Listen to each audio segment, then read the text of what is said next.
Bismillahirrahmanirrahim. Assalamualaikum warahmatullahi wabarakatuh. Yang terhormat dosen pengempu mata kuliah Ekonomi Mikro, Ibu Hastuti Mustaqim, SPD, MPD, serta teman-teman sekalian yang saya banggakan. Alhamdulillahirrabbilalamin. Marilah kita bersama-sama memanjatkan puja dan puji syukur atas kehadirat dan kebesaran Allah Subhanahu wa Ta'ala, karena atas limpahan rahmat, taufik dan hidayahnya lah sehingga kita masih dapat mengikuti perkuliahan pada hari ini. Tak lupa pula kita kirimkan salawat serta salam atas junjungan kita Nabi besar Muhammad SAW yang telah menjadi pahlawan yang nyata bagi kita semua dan membawa kita dari alam gelap gulita menuju alam yang terang benderang seperti yang kita rasakan hingga pada saat ini.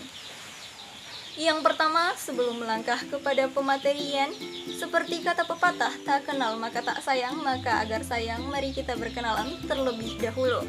Perkenalkan, kami dari kelompok 5 yang akan membawakan materi tentang elastisitas penawaran. Saya sendiri atas nama Nurul Fatimah selaku moderator sekaligus pemateri pertama pada hari ini.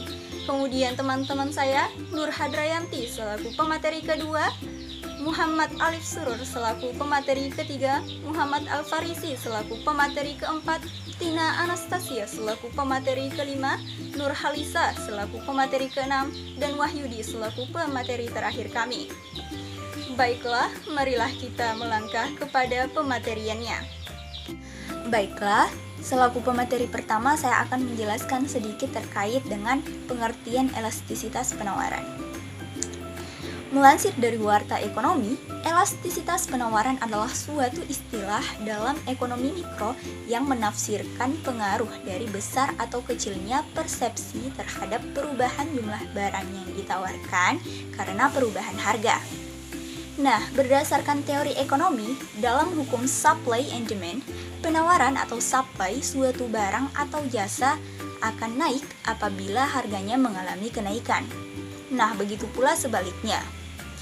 Penawaran atau supply terhadap suatu barang atau jasa akan menjadi berkurang apabila harganya menurun. Dengan demikian, agar kita bisa mengukur perubahan seperti itu, kita memerlukan konsep elastisitas penawaran yang dapat mengukur tingkat kuantitas yang ditawarkan sebagai respon dari perubahan harga. Sekian saja dari saya serahkan kepada pemateri selanjutnya. Baiklah, materi selanjutnya yaitu jenis-jenis elastisitas penawaran. Yang pertama yaitu elastisitas penawaran sempurna. Elastisitas penawaran sempurna adalah saat hasil penghitungan elastisitas penawaran menunjukkan hasil tidak terhingga. Dalam hal ini, terjadi perubahan jumlah penawaran meskipun harga barang tidak mengalami peningkatan maupun penurunan. Kurva penawaran elastisitas sempurna, teman-teman bisa lihat di samping. Selanjutnya yaitu penawaran elastis. Penawaran elastis adalah saat hasil penghitungan lebih dari 1. Persentase perubahan jumlah penawaran lebih besar dibandingkan persentase jumlah perubahan harga barang. Kurva penawaran elastis teman-teman bisa lihat di samping. Baiklah, selanjutnya saya serahkan kepada rekan kelompok saya. Baik, saya akan melanjutkan penjelasan dari teman saya. Yang ketiga, penawaran elastis uniter. Penawaran elastis uniter adalah saat hasil perhitungan sama dengan 1. Dalam hal ini, persentase perubahan harga barang sama dengan persentase perubahan jumlah penawaran barang. Berikut contoh gambar kurva yang ada di samping. Yang keempat, penawaran inelastis. Penawaran inelastis adalah saat hasil perhitungan kurang dari 1. Dalam hal ini terjadi perubahan jumlah penawaran barang, namun persentasenya lebih kecil dari perubahan harga. Berikut gambar contoh kurva yang ada di samping. Yang kelima, inelastis penawaran sempurna. Inelastisitas penawaran sempurna adalah saat hasil perhitungan sama dengan 0. Dalam hal ini, perubahan harga barang sama sekali tidak berpengaruh pada jumlah penawaran barang. Berikut contoh gambar kurva yang ada di samping. Baik, saya akan melanjutkan materi dari teman saya yang berjudul faktor-faktor yang mempengaruhi elastisitas penawaran. Jumlah persediaan. Apabila perusahaan menyimpan persediaan dalam jumlah besar, kurva penawaran akan lebih elastis karena dapat segera memasuknya ke pasar jika ada permintaan dari masyarakat. Jika persediaan sudah habis, perusahaan akan kesulitan dalam memasak barang sehingga kurva penawaran akan lebih inelastis. 2. Mobilitas faktor produksi. Faktor produksi dikatakan memiliki mobilitas yang tinggi apabila mudah berpindah dari suatu tempat ke tempat lainnya. Jika faktor produksi memiliki mobilitas tinggi, produksi dapat menyesuaikan kapasitas produksinya. Besarnya produksi sehingga penawaran lebih elastis. 3. Waktu. Semakin panjang waktu yang diperlukan untuk menyesuaikan keseimbangan pasar, maka semakin elastis permintaan suatu barang. 4. Daya tahan barang.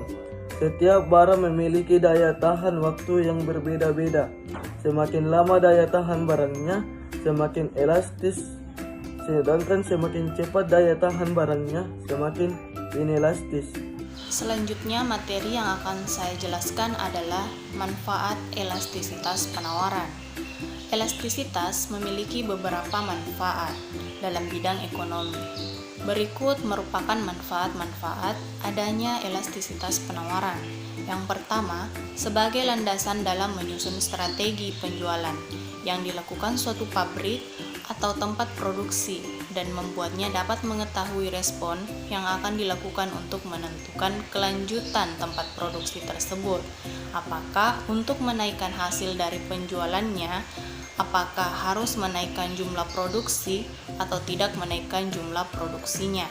Dan yang kedua, sebagai salah satu alat pemerintah agar bisa mengetahui sifat dari barang yang diproduksi, termasuk ekspor ataupun impor, dan dapat melaksanakan kebijakan-kebijakan yang berkaitan dengan ekonominya.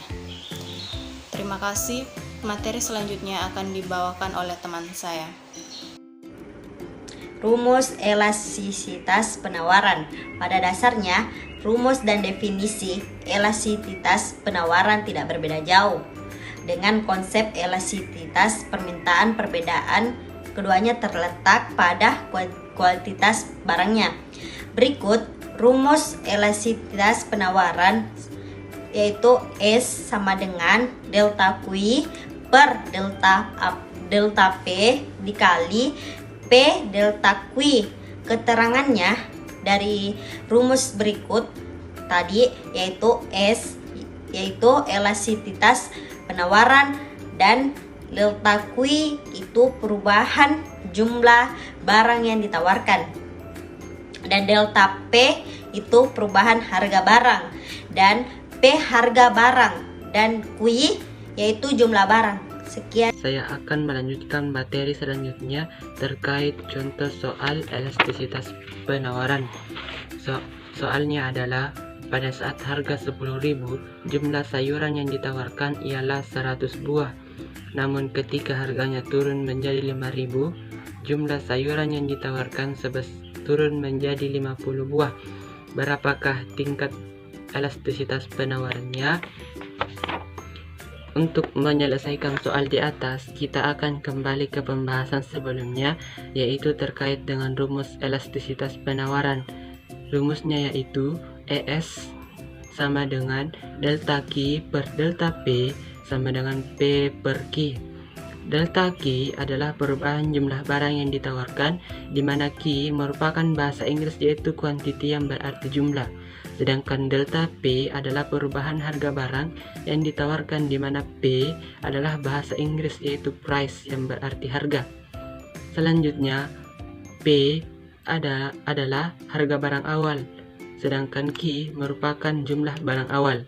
Setelah mengetahui hal tersebut, kita selanjutnya menganalisis pada soal di mana delta Q-nya adalah 50 buah, di mana awalnya jumlah barang yang ditawarkan adalah 100 buah. Namun berkurang menjadi 50 buah.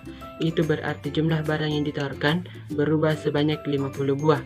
Selanjutnya, delta P-nya adalah sebanyak 5.000, di mana awalnya harga barang yang ditawarkan sebesar Rp10.000. Namun terjadi penurunan harga sebesar 5.000, sehingga perubahan harga barangnya adalah sebesar Rp5.000. Selanjutnya, jumlah P-nya adalah sebesar 10.000, dan Q-nya adalah 100 buah, di mana pada awalnya barang dijual dengan harga 10.000 dengan jumlah barang 100 buah. Setelah mengetahui jumlah-jumlah tersebut, kita selanjutnya akan memasukkan jumlah tersebut ke dalam rumus, di mana ES sama dengan 50 per 5.000 dikali 10.000 per 100 sama dengan 2 per 2 sama dengan 1. Jadi elastisitas penawaran sayuran tersebut ialah 1. Ini menunjukkan bahwa penawaran sayuran bersifat elastisitas uniter atau unitary elasticity, di mana tingkat perubahan jumlah barang yang ditawarkan sama dengan tingkat perubahan harganya. Baiklah, dengan berakhirnya materi terakhir tadi, berakhir pula lah presentasi kami pada hari ini. Apabila ada saran dan pertanyaan dari teman-teman, silahkan untuk diajukan. Lebih dan kurangnya mohon dimaafkan karena kesempurnaan hanya milik Sang Pencipta. Kami, kelompok 5, terima kasih. Assalamualaikum warahmatullahi wabarakatuh.